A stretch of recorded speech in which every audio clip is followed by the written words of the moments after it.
झारखंड मुक्ति मोर्चा के केंद्रीय महासचिव सुप्रियो भट्टाचार्य ने केंद्र सरकार पर कई गंभीर आरोप लगाए। उन्होंने सुप्रीम कोर्ट द्वारा चुनावी फैसला का सम्मान करते हुए कहा कि देश भर में ईडी की कार्रवाई चिंतनीय है। महाराष्ट्र का मिसाल देते हुए कहा कि प्रत्याशियों के नाम की घोषणा होते ही ईडी की कार्रवाई होती है, जिससे भाजपा और जांच एजेंसियों के संबंध का पता चलता है। मीडिया से बातचीत करते हुए उन्होंने कहा कि झारखंड महागठबंधन को भी डर है कि प्रत्याशियों के नाम की घोषणा हुई तो ईडी की कार्रवाई न हो जाए। इसके साथ ही छत्तीसगढ़ चुनाव में शराब स्कैम, फर्जीवाड़े से लेकर मनी लॉन्ड्रिंग मामले पर भी अपनी बात रखी और कहा अब तक 17 लोकसभा चुनाव में पहली बार डर और आतंक का माहौल बन गया है। उन्होंने कहा चुनाव के दरमियान लोगों में उत्साह और उल्लास होना चाहिए था, लेकिन लोग डरे सहमे हैं। इसलिए कहा जा सकता है कि चुनाव सिर्फ डिक्टेटरशिप के लिए कराई जा रही है। वहीं आखिर में उन्होंने भाजपा द्वारा जारी 13 उम्मीदवारों पर कहा कि अधिकतर बाहरी लोगों को बुलाकर जगह दी गई है। लोग सबको मालूम ही है कि अब लोकसभा चुनाव का जो औपचारिकता है, उसका प्रथम चरण का जो नामांकन की प्रक्रिया वो अब समाप्त हो गई है और देश में चुनाव की जो आचार संहिता कुछ दिन पहले से लागू थी, अब चुनाव के प्रक्रिया में आ गई। इस बीच में सुप्रीम कोर्ट का जो ऐतिहासिक फैसला आया इलेक्टोरल बॉन्ड पर, और विपक्ष पर जो ईडी के छापे पड़े कार्रवाई हुई, नेताओं को जेल के अंदर किया गया, चुनाव में हार का डर इस प्रकार का है कि अब तो विपक्ष के प्रत्याशी के नाम की घोषणा होती है तो तुरंत ईडी उसके दरवाजे पर पहुंच जाती है। यह हम लोगों को कल महाराष्ट्र में देखने को मिला। बहुत सारे साथी पूछेंगे आप लोग कब प्रत्याशी की घोषणा करेंगे, तो इसलिए मैं आगाम कह दे रहा हूं कि जहां हम लोग अपना प्रत्याशी का नाम का घोषणा करें फिर ईडी ना पहुंच जाए, क्योंकि अब तो बहुत सारे लोग चुनाव इसलिए नहीं लड़ना चाहते कि वो ईडी के रडार में नहीं आना चाहते, और कुछ लोग ईडी के रडार से बचने के लिए भी चुनाव लड़ रहे हैं। दोनों बातें।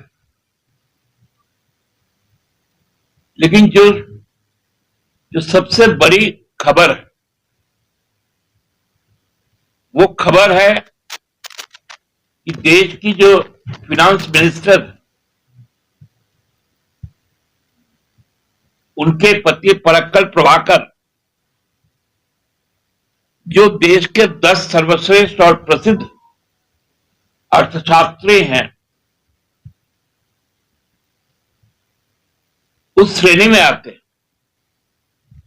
अर्थशास्त्र में उनकी पकड़ का लोहा पूरी दुनिया मांगती है। हम लोगों को गर्व है कि अमर्त्य सेन का, अभिजीत बैनर्जी का, डॉक्टर मनमोहन सिंह जी का, प्रभाकर जी का ये देश, ये इलेक्टोरल बॉन्ड के समय ही इन लोगों ने जो बातें कही थी कि दुनिया का सबसे बड़ा स्कैम होने जा रहा है, वो बातें अब सही साबित होने लगी।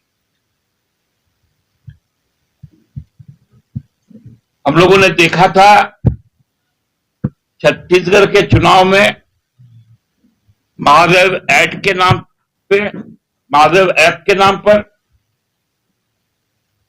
चुनाव लड़ा गया। अभी दिल्ली में कथित शराब घोटाले के स्कैम आए, जो अब सामने आ रहा है कि जो स्कैम में जो मुख्य किरदार है, जो सरकारी गवाह भी है, वो पहला इलेक्टोरल बॉन्ड खरीद कर टीडीपी को देता है जो भाजपा के सहयोगी है, दूसरी बार बॉन्ड खरीदकर बीआरएस को देता है, और जब शराब कांड को रचा जाता है और एक लोकतांत्रिक सरकार और पार्टी को समाप्त करने के लिए उसको हथियार के तौर पे लेती है, तब वो 55 करोड़ रुपए भाजपा को देती है।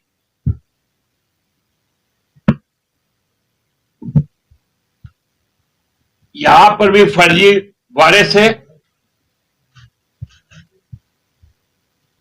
जमीन को किसी और का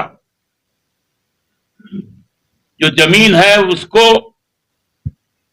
छुपाकर मनगढ़ंत कहानी बनाकर उसमें हमारे मुख्यमंत्री तत्कालीन को भी गिरफ्तार किया गया। वो हमारे पार्टी के लीडर भी। हम लोग इस बात को इसलिए बार बार उठाता हूं कि जहां मनी का ट्रेलिंग नहीं हुआ, जहां लॉन्ड्रिंग नहीं हुआ, वहां पीएमएलए आता कहां से? और जहां अब यह स्पष्ट हो गया कि जो शरद चंद्र रेड्डी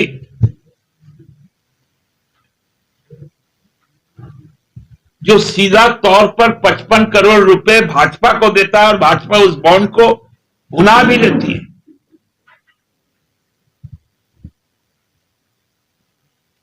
तो वहां पीएमएलए नहीं होता।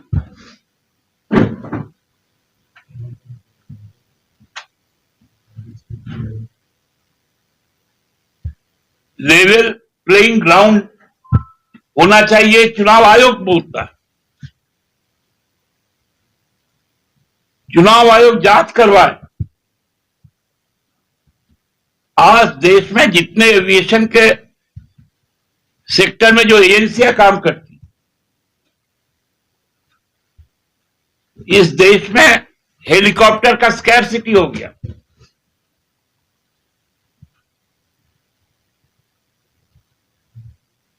%55 एयरक्राफ्ट या फ्लाइंग मशीनें वो भाजपा के द्वारा आरक्षित कर ली गई।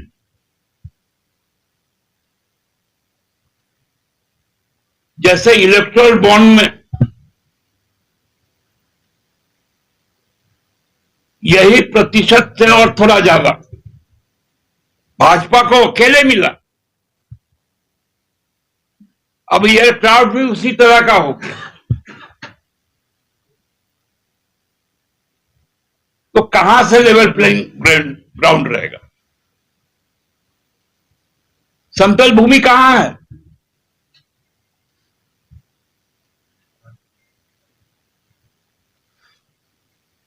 कल मोदी जी ने एक बड़ा अजीब सा एक बयान उनका चल रहा था कि वो शायद दिल्ली से बंगाल की कोई कृष्णनगर से भाजपा की प्रत्याशी कोई है, श्रीमती राय, उनको फोन करके कहा कि बंगाल से जो 3000 करोड़ रुपए ईडी ने जब्त किए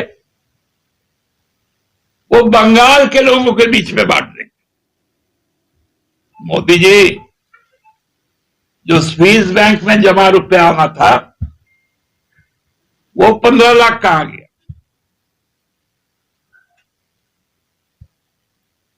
अब बताइए। अब मोदी जी ईडी के रकम, इसका मतलब अब ईडी भी जो रकम सीज करती है वो भाजपा के खाते में जा रहा है।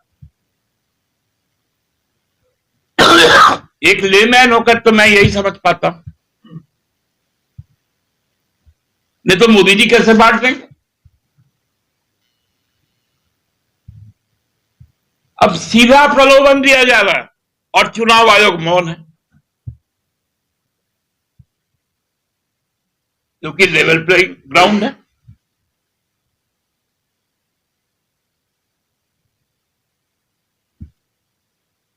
चुनाव आयोग इस पर कोई संज्ञान नहीं लेता।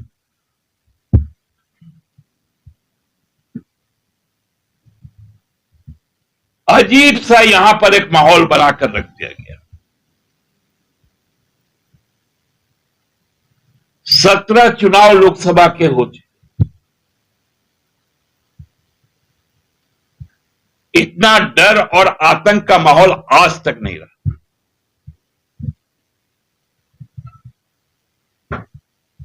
लोगों में उत्साह और उल्लास होना चाहिए था, वह आशंकाओं से भर गया, क्योंकि यह चुनाव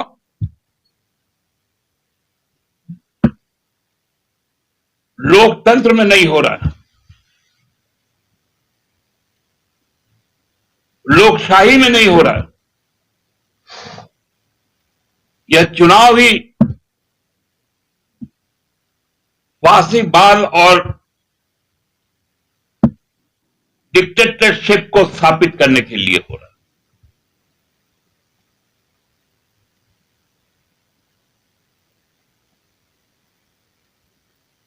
हम लोग जानते हैं झारखंड को, जानते हैं यहां के इस देश के मेहनत कश आवाम को।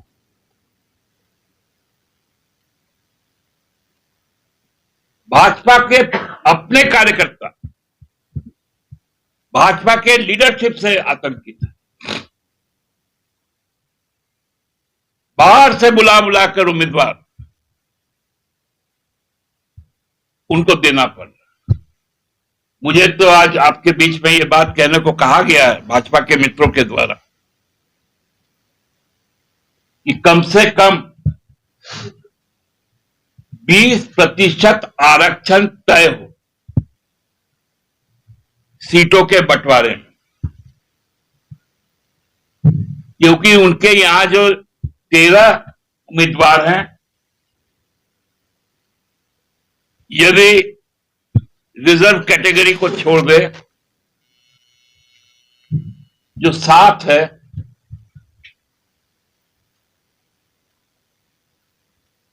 वो सभी बाहर से आए।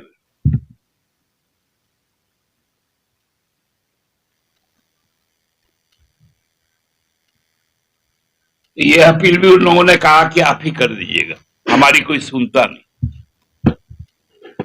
क्योंकि प्रदेश अध्यक्ष भी बाहरी, मुख्य सचेतक भी बाहरी, उनका अपना जो स्ट्रक्चर है उसमें संगठन महामंत्री वो तो खैर आरएसएस के हैं, उनके विषय में नहीं कहूंगा। तो यही बातें कहनी थी आप लोगों को।